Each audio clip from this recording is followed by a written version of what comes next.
Ja, ich bin bei der Deutschen Bank und das schon seit 26 Jahren. Ich bin Jürgen Schmidt und ich bin unterwegs, um unsere Zukunft zu erkunden.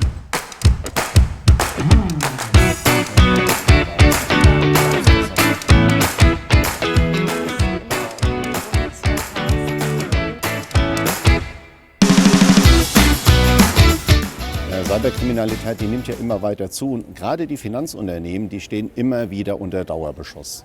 Ich bin beim Bitkom. Das ist der Digitalverband der deutschen Wirtschaft und die gibt es seit 20 Jahren. Die haben ca. 2000 Mitglieder, das sind Startups dabei, Mittelständler, aber auch die Big Player. Und die haben eine Abteilung, die sich auch mit Cyberkriminalität befasst. Und die Expertin hier im Haus ist Theresa Ritter. Wie sehen denn solche Angriffe aus? Also wir beschäftigen uns ja hauptsächlich mit Angriffen, die entweder auf Unternehmen oder an Unternehmen gerichtet sind oder auch an Verbraucher. Und da gibt es neben der Phishing-Attacken, ich glaube, die kennen wir alle mittlerweile ganz gut, zum Beispiel auch eine Angriffsform, die sich DDoS nennt. Also DDoS-Attacken, die zielen nicht darauf ab, Daten abzuschöpfen, sondern die zielen darauf ab, Seiten, Internetseiten, Homepages lahmzulegen. Ein Phänomen, das wir immer wieder beobachten, das ist das Social Engineering. Da versucht der Angreifer, Informationen über einen ganz bestimmten Mitarbeiter zu erlangen, um ihn entweder dann zu manipulieren oder beispielsweise Mails so formulieren zu können, dass der Mitarbeiter davon ausgeht, dass sie von einer bekannten Person kommt, beispielsweise dem Chef. Das ist ein ganz berühmtes Phänomen, der CEO-Fraud. Theresa, wie groß ist denn der Schaden?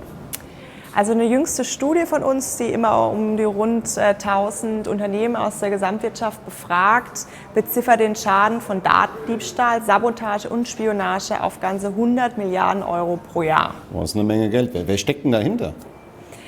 Dahinter stecken Kriminelle, die können aus der organisierten Kriminalität kommen, das können aber zum Beispiel auch Hobbyhacker sein. Das unternehmerische Umfeld steckt oft dahinter. Es stecken aber auch Nachrichtendienste aus anderen Staaten dahinter. Gerade wenn es um sensible Informationen aus Unternehmen geht, ist es oft ein Land, das seine Wettbewerbsfähigkeit gerne etwas stärken würde und es dann über diese Tour tut.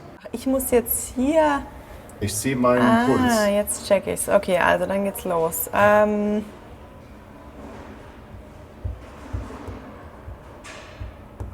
Woher kommst du?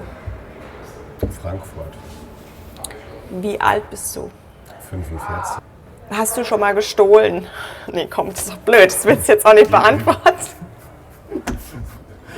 Ich müsste ja sagen. Ja, eben, aber das ist jetzt die Frage, ob man das dann im Video des Arbeitgebers... Ja, Pistole Playmobil-Pistole im Kindergarten. Okay, das ist in Ordnung. Ja, ich habe die Hände auf dem Lügendetektor. Theresa, es hat sich ja viel verändert. Was ist das Neue, auf das wir achten müssen? Also neben einem adäquaten technischen Schutz ist es eben ganz besonders wichtig, dass das Unternehmen und die Chefetage den Fokus auf ihre Angestellten legt, weil wir haben heute Morgen gehört, Social Engineering ist definitiv ein Problem. Es wird gezielt auf die Angestellten zugegangen und wenn man die befähigt, dann zu erkennen, okay, die Mail, die kommt nicht von meinem Chef, sondern die kommt von einem Hacker, dann hat man schon relativ viel gewonnen. Was wäre denn somit ein Worst-Case-Szenario für die Banken?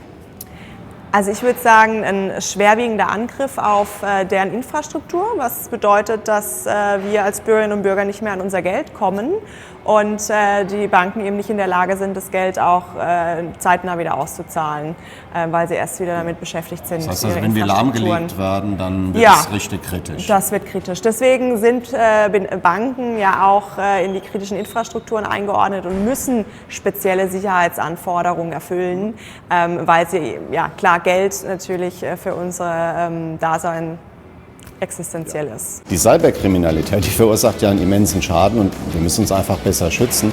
Da geht es nicht nur darum, ab und zu mal sein Passwort zu ändern, sondern wir müssen bei allem einfach weiter mitdenken.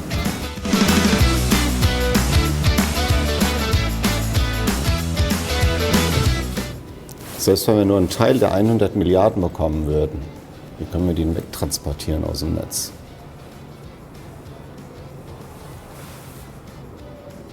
Ja, muss ich mal ganz kurz drüber nachdenken.